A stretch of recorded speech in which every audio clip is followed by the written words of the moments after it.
Godavarikhani Ramagundam corporation 47వ డివిజన్కి చెందిన నిరుపేద ముస్లిం కీర్తిశేషులు అజీం కుమార్తె అఫీఫా వివాహ ఖర్చులకు బీఆర్ఎస్ రాష్ట్ర నాయకులు వేళ్ల హరీష్ రెడ్డి ఆదేశానుసారం విహెచ్ఆర్ ఫౌండేషన్ ద్వారా 10,000 రూపాయల ఆర్థిక సహాయాన్ని అందజేశారు.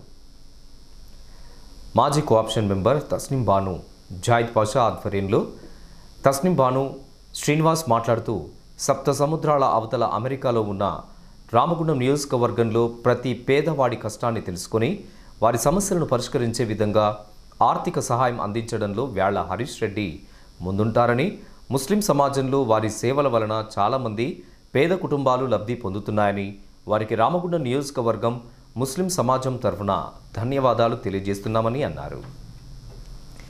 ఆర్థిక సహాయం అందించిన వేళ్ల హరీష్ రెడ్డి అన్న రాష్ట్ర నాయకులు అమెరికా నుండి కూడా రామగుండంపై దృష్టి పెట్టి ఎవరు పేదవాళ్ళు ఉన్నారు చూడండి చెప్పండి అంటూ సహాయం చేస్తూ అన్న ఎంతో ముందుకెళ్ళిపోతున్నారు.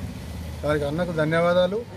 మరియు రామగుండం ప్రజలకు ఏదో సేవ చేయాలన్న దృఢ సంకల్పంతో ఉన్న వేళ్ల హరీష్ రెడ్డి అన్న వారి ఫౌండేషన్ ద్వారా పేదలకు ఎంతోమందికి ప్రతి డివిజన్లో 50 డివిజన్లలో ఇప్పటి వరకు డివిజన్కు దాదాపు ఒక 10 మంది చొప్పున ఇప్పటికే ఇచ్చిండు. ఆయన ఎంతో ఇంకా కొంతమంది పేర్లు కూడా ఉన్నాయి మా దగ్గర. వారికి కూడా ముందు సాయం చేసేందుకు రెడీగా ఉన్నారు. ఆ విషయం మాకు ఎప్పటికప్పుడు అప్డేట్ చేయమని చెప్తున్నారు అన్న. అలాంటి అన్నకు మేమందరం ఎప్పుడు అండగా ఉంటామని చెప్తూ ఇంకా ఈ కార్యక్రమంలో బీఆర్ఎస్ నాయకులు పొలాడి శ్రీనివాసరావు, బూరుగు వంశీ, రొడ్డ సంపత్, కొల్లూరి ప్రసాద్, షఫీఖాన్, ముస్లిం మత పెద్దలు తాసిన్, జానిమియా, కాజా, మైనుద్దీన్, షకీర్ మౌలానా, ఫరూక్ భాయ్, ఫర్వీన్ రహీమా తదితరులు పాల్గొన్నారు.